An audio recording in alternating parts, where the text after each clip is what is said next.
celebrate life in the simple ways that I can, making every day a little bit more fun. Our time on Earth is fragile and precious, and it's fleeting, and life goes by really quickly, so we might as well make the most of it. At the end of our lives, we're not going to remember the big events or the big life milestones. We remember the small things.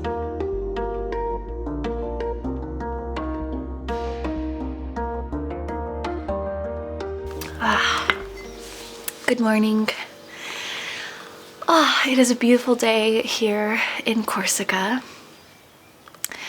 I'm so happy to be back in Corsica. I'm so happy to be back with nature.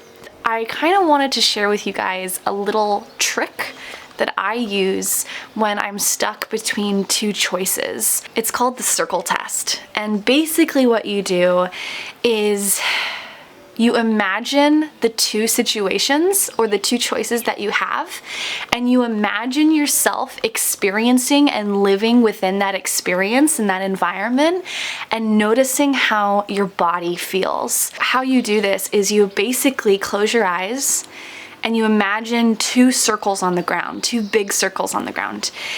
And imagine yourself stepping into the first circle. And the first circle is the first choice. And just pay attention to your body. So often we live in the mind, and this is where overthinking happens, right? This is where our manic thoughts and the fire hydrant of our mind that's constantly worrying and fearful, and it's fear-driven and risk averse, and it wants us to be safe. It wants us to take the more secure, safe route. And the ego is great and all, but I really encourage you to drop that down, drop that mental chatter deep into the body and pay attention to the body's response. This is where the inner voice lives. The intuition, the inner voice, it lives within the body. And you can often hear the messages from the inner voice in the heart or the chest area, or in the stomach or the gut area. I find that most people feel their inner voice's answers, that voice that's really peaceful and present and calm and loving and always present, always in the here and now. And you can connect with that voice by just dropping that energy down. Just by moving your question into the body and waiting and patiently listening and waiting for that response, you can get clarity. And so with the circle test, when you imagine these two circles, imagine stepping into that circle, which houses that environment, that situation. Let's say you have two choices on like where you want to move to next. Maybe it's two different cities. And so imagine yourself stepping into that circle and feeling what it feels like to live in that city. What does your job look like? What does your commute look like every day? What does the city feel like to you? What is the energy of that place? And don't put your attention here on the mind. Move that thought, that question, down to the stomach and just pay attention to how your body feels. How do you feel living in that environment? How do you feel being in that situation? And then take yourself out of that circle. Take a breath, take an exhale. Recenter yourself. And then go into the second circle that's right next to it. Step into that circle and imagine that situation play out. Imagine that person, that setting, that environment, that commute, that home, the feelings that arise within the body when you are surrounding yourself in that situation. Let your body make the call. And then step out of the circle. And usually after going into those two circles, visually, you will know your answer as long as you are listening to your body's response and not the mind. The ego lives in the mind, and it's a chatterbox. It's fear-driven. It's scarcity-based. It's risk-averse. It wants to keep you safe and protected, and that's wonderful. And the ego is here to help us and keep us safe. You know, like, we would never have survived saber-toothed tigers like in the caveman days if we didn't listen to this sometimes, right? This is helpful. But I find the inner voice is infinitely more supportive and helpful in our lives. And when we can get quiet and listen to that quiet voice that's within us, that voice that is peaceful and present, and it always lives in the here and now. It does not live in the future. It does not live in the past, but it lives within the body. The ego lives within the neck up, and the intuition, the inner voice, the gut response, the higher self, whatever you want to call it, it lives from the neck down in the body. And so when you finish that circle test, you will know your answer. And if you don't, here are a few things that might help. The first is exercise. And it doesn't have to be running or, kickboxing or anything intense. I find that just doing simple things like cleaning your living room in 10 minutes or taking a walk for 30 minutes outside in your neighborhood, taking your dog for a walk, just getting your body moving. I find that the best way that I can really connect with my inner voice through physical movement is through dancing. I'll just put on some amazing fun tunes for 10 minutes and then I'll just dance crazy in my living room and I feel so much better. I feel like this high, my heart is just expanded and open and I just have this zest for life again anytime that I listen to music and really just express myself through physical movement. And then the other thing I like to do is I like to put on socks and just run across my living room floor, run across the kitchen, just slide on the floors with my fuzzy socks. I'm telling you, that is amazing and you will feel good. Let me tell you, you will feel good after doing that. So really just focus on physical movement, focus on getting your body moving because that's gonna deepen your connection with listening to your body. What does your body want from you? What does your body want you to eat? You guys know I practice intuitive eating, which is basically I eat when I'm hungry, I stop eating when I'm full, I eat what my body's calling me to eat. Sometimes it's buttered noodles, sometimes it's salad, sometimes it's a veggie bowl, sometimes it's tomatoes, cherry tomatoes and hummus. I listen to my body. I really do. And I have such an insanely strong connection with my body and my intuition that often choices are not hard for me to make. It's very easy for me to take action and take risks and just go for whatever my intuition wants from me that day because I've developed and cultivated such a trusting relationship with that inner voice. So the other thing that will help you connect with that inner voice is to exhale and to do breath work of any kind. Exhale, breathe. You'll get your messages at the end of that exhale. In that little gap, that gap between the end of the exhale and the beginning of the new inhale. That's where the inner voice lives. It lives in that little gap of space. And so just wait patiently for answers that arise in that space. And listen to your gut, guys. I cannot stress this enough. Listen to your gut. Maybe you feel it in the heart, whichever. Follow your gut. Hope that little exercise helps you the next time that you have a decision to make or you're stuck between two choices. And you can use this exercise for anything in life and it doesn't take 10 minutes to do or even 5 minutes to do. It just requires you to check in with your body and really pay attention to the responses that your body gives you. Specifically in the gut or the heart area. You're gonna feel those answers there often. And when you really connect through physical movement and you connect with your body through exercise and any kind of movement at all, and you exhale and you breathe and you really pay attention to that gap between breaths, you will cultivate that clarity and that trust in listening to yourself and listening to your body. This is really powerful stuff, guys. This is really powerful. So many people are always asking advice from other people. What should I do? Write a pro-con list. I'm sorry, but nothing is more helpful and supportive than listening to yourself and specifically listening to your inner voice, listening to your intuition. That is your best friend. That is your guide. That is your teacher. If you only get one thing from my channel at all, from any of my videos I've ever made, it is this. Listen to yourself. Listen to your inner voice. Stop checking in and wondering what everyone else is doing or listening to society and what the whole, like, everyone's programming us to believe. Listen to yourself. You know what you need to do. You have all the answers within you. The best decisions in life are made when we listen to ourselves. And when we cultivate that trust and that acceptance and that understanding of, this is what I'm gonna listen to. I'm gonna listen to my heart. I'm gonna listen to my gut. The world expands for you. The world opens up for you. Things magically flow. Things happen. Miracles happen. Blessings just shower upon you when you really listen to yourself and you honor yourself. All right, so that is the circle test that I wanted to share with you if you are finding it difficult to make a decision or a choice between two things. I hope that was helpful. This has been a little exercise I've been doing for years, and it's really, really helpful for me. So I thought I would show you guys some cool things I've been loving lately.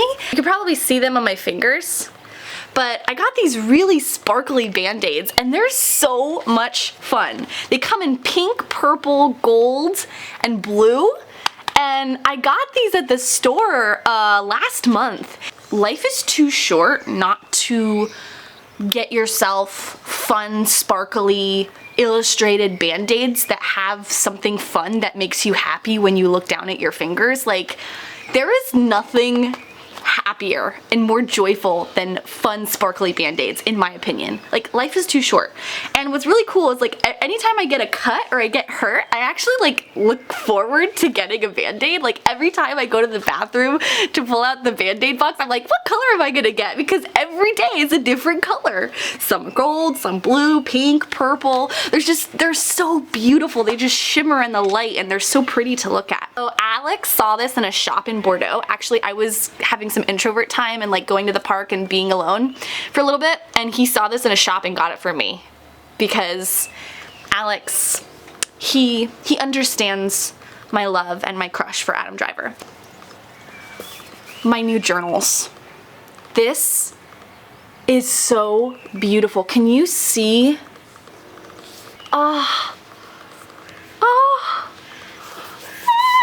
It's so beautiful. I got another one. It looks like this. It gave me Anne Shirley vibes, or like Secret Garden vibes. But it says Helena Woods notebook, and look at the flowers. Isn't it pretty? The company I got this from is Papier, P-A-P-I-E-R.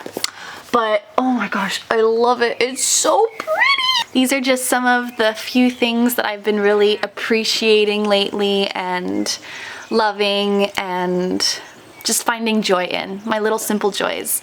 And you know, sometimes simple joys can be actual physical possessions, you know?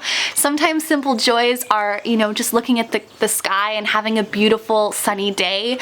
Sometimes a simple joy can be eating some great food, or like swimming in the sea and picking flowers. Like, those can be simple joys. You don't have to buy those things to enjoy them, but sometimes buying sparkly band-aids can also bring happiness. And for me, I have noticed that physical possessions can bring joy.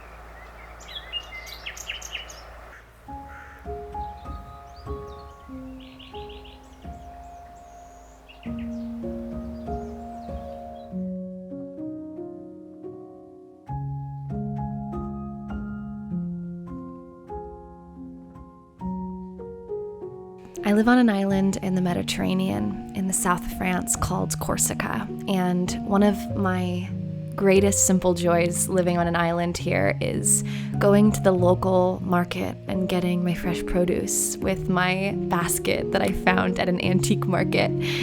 I was able to negotiate and get it for a real bargain price, and I'm quite proud of this little basket. I love it so much. It brings me so much joy.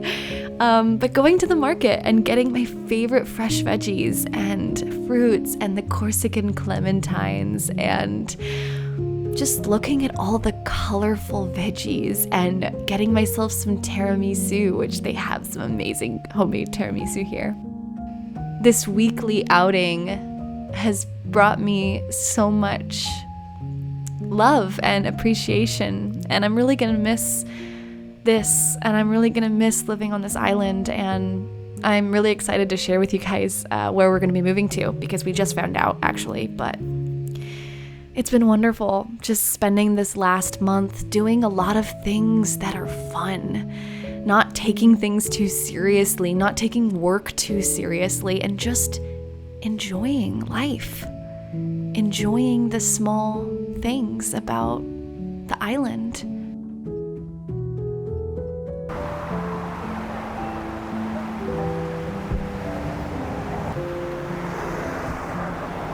Alex and I went canyoning for my birthday, and we spent the day swimming in streams and under waterfalls and rappelling down rocks, and it was a really great way to celebrate a new year, my solar return. Alex, as you can see, is not a beach person, and he does not like sand or getting dirty at all.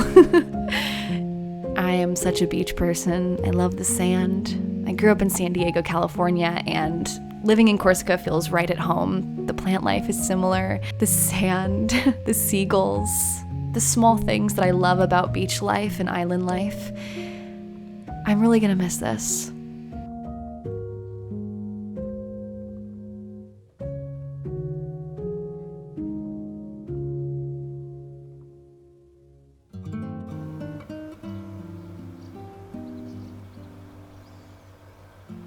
Alex got me my favorite flowers for my birthday, fresh pink peonies, and I spend so many moments in my day sniffing them, smelling them. Every morning when I wake up, I put them right next to my bedside table, and I just take a big whiff first thing in the morning, and I just touch the petals, hold the little baby's breath flowers, which I love baby's breath. I had them at my wedding in my hair, and it's just such a simple, underrated flower that deserves a lot more appreciation. But it's this simple act of just smelling the flowers in the morning, making a cup of coffee, smelling the freshly brewed coffee, holding your favorite cup, delighting in the way the light is shimmering through the living room or the kitchen.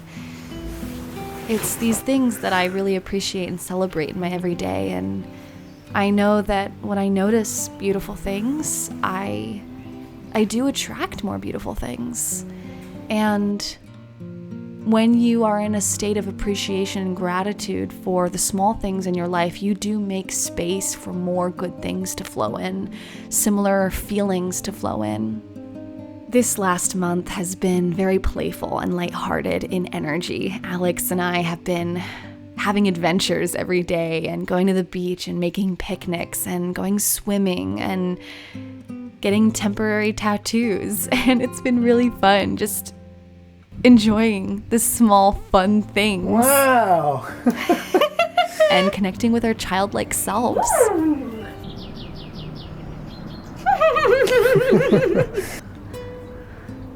Whoa. He looks so rockin'. Groovy, man.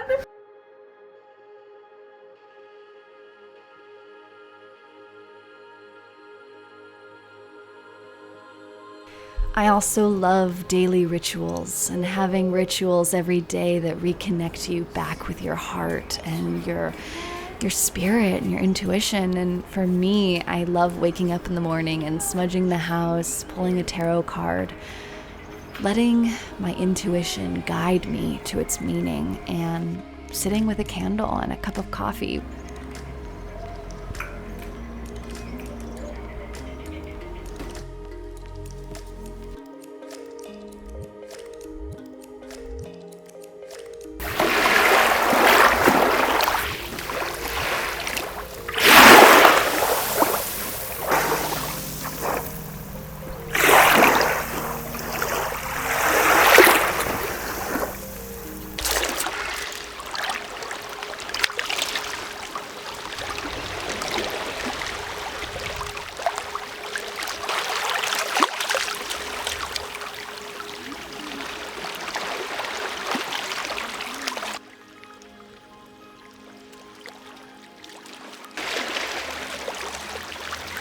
there is no place that I personally have traveled to that is more beautiful than the Mediterranean in Europe.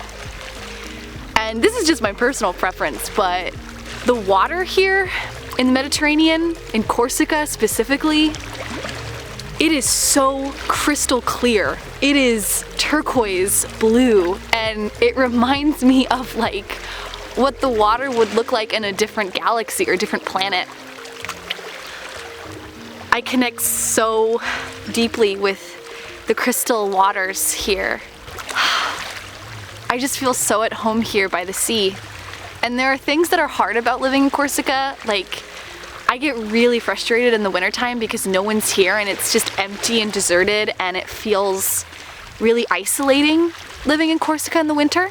I don't know if any of you guys can relate to this feeling of enjoying something so much and being so present and appreciative of where you are in life that thinking about the future can be really scary. Like thinking about the unknown, thinking about how life can change and how everything that is beautiful and amazing and filled with blessings in this moment won't last. And this is something I've been talking a lot about with Alex for the past few months, just when we take walks around the island and hike and go swimming and stuff, is there comes this melancholia, this melancholic feeling that takes over me when I feel this immense deep gratitude and appreciation for where I'm living, because I know this won't last forever, and I'm in a chapter of my life that has been so good. This has, the last 3 to 4 years, like the last 4 years when I moved to France, it's been the best chapter of my life. My life before moving to France was so hard in a lot of ways. There was a lot of struggling and like trying to make ends meet and just like stress. And this has been like the high point of my life so far. This has been the peak of my life so far. And sometimes I get scared thinking about the future, and sometimes I don't even want to think about the future or make dreams or make plans or manifest or any of that stuff, because life is so good now. And just thinking about the future takes me away from this amazing, abundant, fruitful life that I'm living right now. And sometimes I get sad knowing that it's not going to last. That knowing that Corsica will not always be part of my life, and being close to this Orion Mintakan-like sea is not going to be here in my life, in my chapter of my life forever, and that makes me sad. And so I try not to think about it. But I'm curious to hear if any of you guys relate to that feeling of loving something so much and being so appreciative and so grateful for something in your life, but then there comes this feeling of knowing that it's not going to be forever. And there's a sadness to that. There's a bitter sweetness to that, a nostalgic sadness that can sweep over you when you know that this one divine perfect moment, this view, this look, this framing of this picture, this moment, these sensory experiences are not going to last, and there's like a bittersweetness to that. I will miss the sea, and I'm going to really miss the wildness that is Corsica, the beauty and rawness of its natural wonders. But I'm also really excited to be moving back to mainland France in June, and I'm so excited to share the adventure with you as it unfolds.